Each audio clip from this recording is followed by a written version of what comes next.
5 वर्ष आफ्नो स्वरले चलाउन सक्छ। आफ्नै दल फुटाएर आफ्नै प्रधानमन्त्री असफल बनाउने जुन घृणायुक्त राजनीति जुन अहिलेका राजनीतिक दलहरूले गरे त्यसको सजाय उनीहरूले पाइ पनि रहेछन्।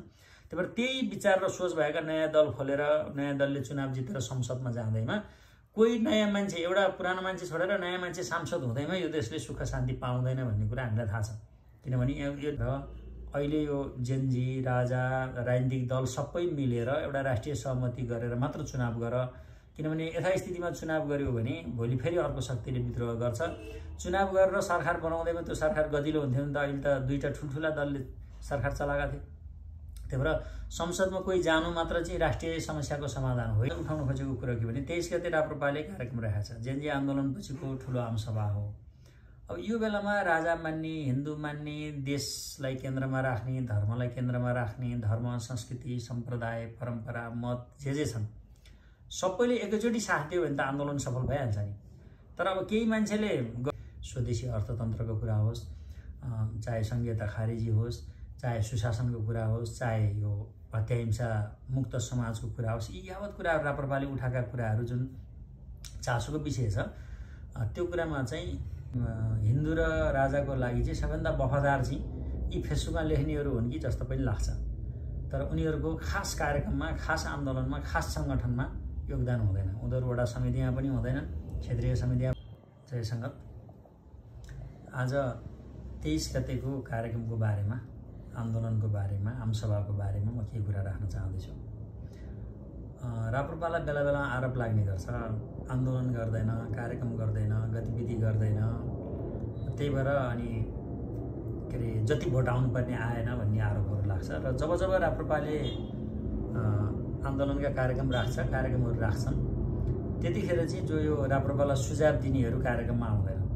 त्यो फेसबुकमा विरुद्धमा माहौल बनाउनलाई उनीहरूको योगदान हुन्छ राप्रपालाई बदनाम गर्नलाई योगदान हुन्छ। र बाहिरबाट समाजले हेर्दाखेरि चाहिँ के देखिन्छ भने हिन्दू र राजाको लागि चाहिँ सबैभन्दा वफादार चाहिँ यी फेसबुकमा लेख्नेहरू हुन् कि जस्तो पनि लाग्छ। तर उनीहरूको खास कार्यक्रममा खास आन्दोलनमा खास सङ्गठनमा योगदान हुँदैन। उनीहरू वडा समितिमा पनि हुँदैनन् क्षेत्रीय समितिमा पनि हुँदैनन् जिल्ला समितिमा पनि हुँदैनन्। एक किसिमले राप्रपाको विधान मानेर अनुशासनमा बसेर हाम्रा राप्रपाले उठाएका एजेन्डाको बारेमा चाहे भ्रष्टाचार विरुद्धमा होस् चाहे स्वदेशी अर्थतन्त्रको कुरा होस् चाहे संघीयता खारेजी होस् चाहे सुशासनको कुरा होस् चाहे यो हत्याहिंसा मुक्त समाजको कुरा होस् यी यावत कुराहरू राप्रपाले उठाएका कुराहरू जुन चासोको विषय छ त्यो कुरामा चाहिँ राजा र हिन्दूकै आवरणमा बस्ने तर जहिले पनि राप्रपाको विरोध गर्ने एउटा ठुलो तबका छ। आफूलाई देशभक्त पनि भन्ने राष्ट्रवादी पनि भन्ने राजा मान्छु पनि भन्ने तर राप्रपालाई साथ नदिने ठुलो तबका छ। अब मैले आज उठाउन खोजेको कुरा के भने 23 गते राप्रपाले कार्यक्रम राखेको छ। जेनजी आन्दोलनपछिको ठुलो आमसभा हो। अब यो बेलामा राजा मान्ने हिन्दू मान्ने देशलाई केन्द्रमा राख्ने धर्मलाई केन्द्रमा राख्ने धर्म संस्कृति सम्प्रदाय परम्परा मत जे छन् सबैले एकैचोटि साथ दियो भने त आन्दोलन सफल भइहाल्छ नि।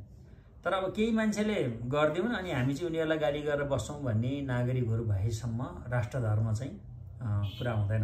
राष्ट्रधर्म चाहिँ विचलितै हुन्छ। त्यही भएर म के अनुरोध गर्न चाहन्छु भने हामीलाई पनि राप्रपाले सबै थोक गरिदिने होइन। हामी आफ्नै क्षमताले योगदान दिने हो। राप्रपाले आश्रम चलाइदिने होइन राप्रपाले आश्रमको सङ्गठन बनाइदिने होइन। तर राप्रपाले जुन एजेन्डा बोकिदिएको छ त्यो हामीले बोक्नुपर्ने एजेन्डा हामीले गर्नुपर्ने नेतृत्व बोकिदिएको कारणले हामी सहभागी हुँदैछौँ। हामी जति सक्दो धेरै नेपालीहरू चाहिँ देशको लागि धर्मको लागि र अहिले यो जेनजी राजा राजनीतिक दल सबै मिलेर एउटा राष्ट्रिय सहमति गरेर मात्र चुनाव गर। किनभने यथास्थितिमा चुनाव गर्यो भने भोलि फेरि अर्को शक्तिले विद्रोह गर्छ। चुनाव गरेर सरकार बनाउँदैमा त्यो सरकार गजिलो हुन्थ्यो भने त अहिले त दुईटा ठुल्ठुला दलले सरकार चलाएका थिए।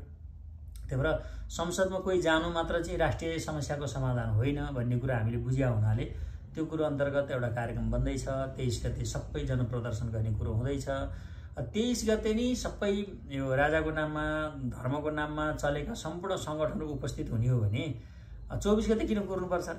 23 गते ठुलो जनमानस आए जस्तो सरकारले यसै पनि गर्छ। पहिले जस्तो देशी विदेशी नेटवर्क भएका सङ्गठन भएका ज्याद्रा होइन कसैलाई नटेर्ने शासक छैनन्। अहिले एउटा नागरिक समाजबाट जस्तो देखिए पनि विभिन्न एनजिओमा भात खानालाई यसो काम गरेका कुनै कहीँ जाहिर खाएका कहीँ के गरेका मान्छे मात्र सरकारमा छन्। यो बेलामा त सहमति गर्नु पनि छलफल हुन्छ सजिलो हुन्छ छलफल गर्नु पनि सजिलो हुन्छ।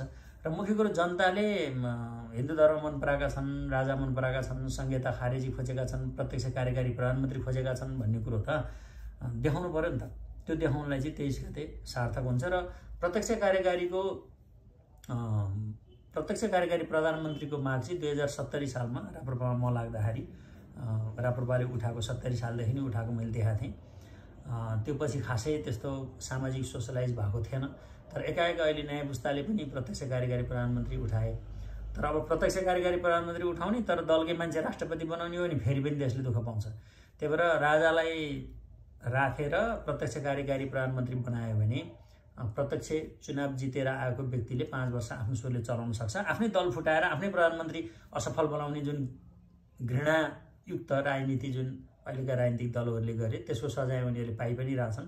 त्यही भएर त्यही विचार र सोच भएका नयाँ दल खोलेर नयाँ दलले चुनाव जितेर संसदमा जाँदैमा कोही नयाँ मान्छे, एउटा पुरानो मान्छे छोडेर नयाँ मान्छे सांसद हुँदैमा यो देशले सुख शान्ति पाउँदैन भन्ने कुरा हामीलाई थाहा छ।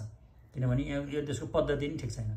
यिनीहरूले जुन पद्धति अहिले यो 72 सालको संविधानले लागू गरे त्यो संविधानले नेपालीको भावनालाई सम्बोधन गर्न सक्दैन। त्यसको लागि जनप्रदर्शन गर्दैछ राप्रपाले। त्यसमा राप्रपाको मात्र होइन, यो देशको कुरा हो, समाजको कुरा हो, धर्मको कुरा हो। त्यही भएर सम्पूर्ण गुरुजन, धार्मिक अभियन्ता लगायत सम्पूर्ण धर्ममा आस्था राख्ने महानुभावहरूलाई 23 गते अरू काम सबै छोडेर हामी पनि फुर्सद भएर कार्यक्रममा जाने होइन, सबै काम छोडेर उपस्थित हुन हार्दिक अनुरोध गर्छु।